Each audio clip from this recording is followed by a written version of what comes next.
আসসালামু আলাইকুম, আমি সামি। বাংলাদেশের প্রাচীন সভ্যতার অন্যতম গুরুত্বপূর্ণ নিদর্শন হচ্ছে মহাস্থানগড়। ধারণা করা হয় বাংলাদেশে এখন পর্যন্ত আবিষ্কৃত প্রত্নতাত্ত্বিক নিদর্শনের মধ্যে মহাস্থানগড় সর্বাধিক প্রাচীন। আজকে আমি এই প্রত্নতাত্ত্বিক নিদর্শন নিয়ে ব্লগটি তৈরি করছি। বগুড়া শহর থেকে প্রায় 13 কিলোমিটার উত্তরে বাংলাদেশের প্রাচীনতম ও সর্ববৃহৎ নগরী পুণ্ড্রনগরে অবস্থান। ঢাকা-দিনাজপুর মহাসড়কের পাশে অবস্থিত এই পুণ্ড্রনগরী হচ্ছে মহাস্থানগড়। এর পূর্ব দিকে করতোয়া নদী প্রবাহিত। প্রাচীন এই সভ্যতাটি উত্তর দক্ষিণে প্রায় 1500 মিটার এবং পূর্ব পশ্চিমে 1400 মিটার বিস্তৃত।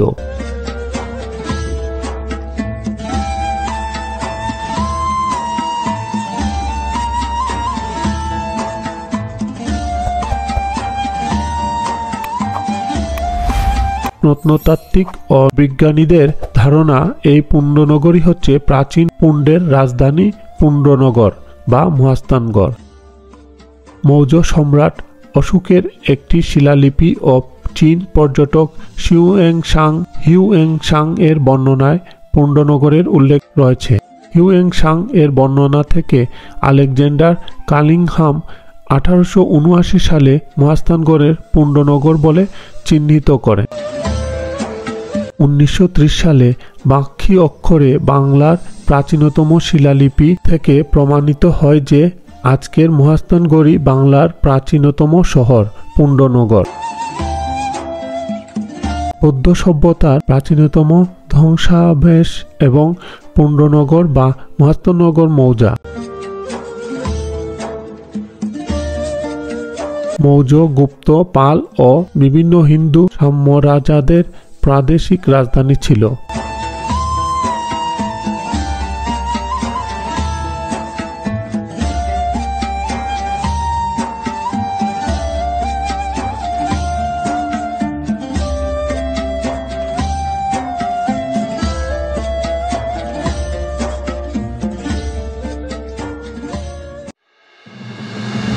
মহাস্থানগড়ের বিখ্যাত স্থানসমূহ হল মহাস্থানগড় জাদুঘর, মাহেশ্বর মাজার শরীফ, পরশুরামের প্রাসাদ, শিলাদেবীর ঘাট, জিয়ত কুণ্ড কূপ, মানকালীর কুণ্ড, লক্ষিন্দর গোকুলমেদ, গোবিন্দ ভিটা ও বৈরাগীর ভিটা সহ অন্যান্য দর্শনীয় স্থান।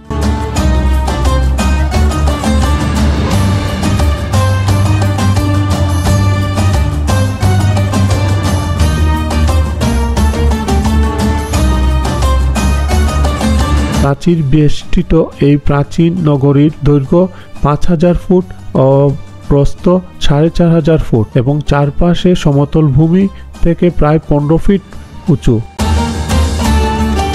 প্রাচীন নগরীটি দক্ষিণ, পশ্চিম ও উত্তরে পরিখা দ্বারা বেষ্টিত ছিল বলে ধারণা করা হয়।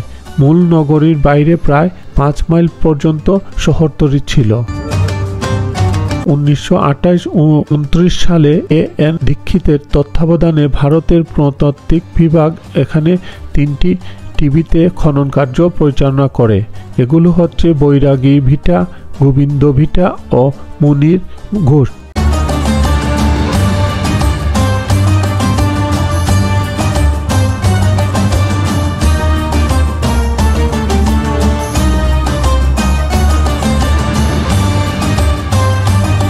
ষাটের দশকের প্রথম দিকে এখানে আবার খনন কার্য পরিচালনা হয়। তখন আবিষ্কৃত হয় পরশুরামের প্রাসাদ, খোদাই পাথর ভিটা ও মানকালীর কুণ্ড।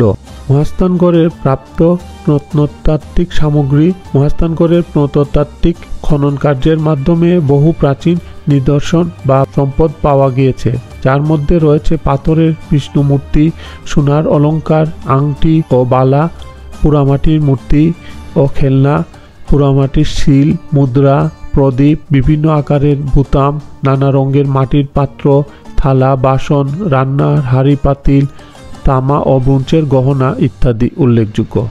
এখানে স্থাপত্য শিল্প, প্রাচীরের গায়ে জ্যামিতিক নকশা, সিঁড়ির প্রকৃতি প্রাক মুঘল আমলের মুসলিম ঐতিহ্যের ইঙ্গিতবাহী।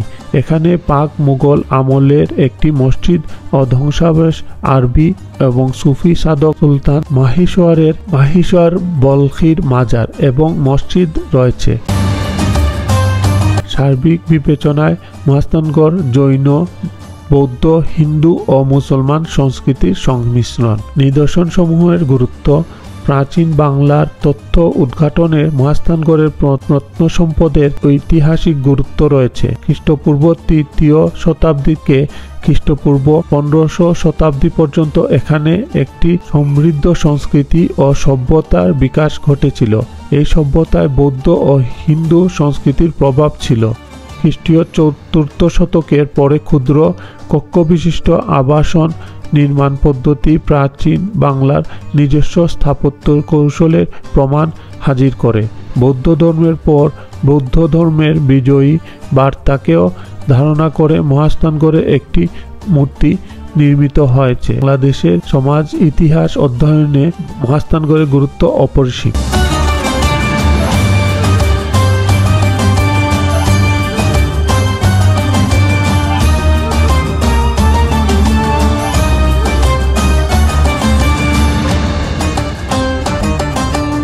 আজকে আমি মহাস্থানগড় নিয়ে আপনাদেরকে অনেকটুকু ধারণা দেওয়ার চেষ্টা করলাম।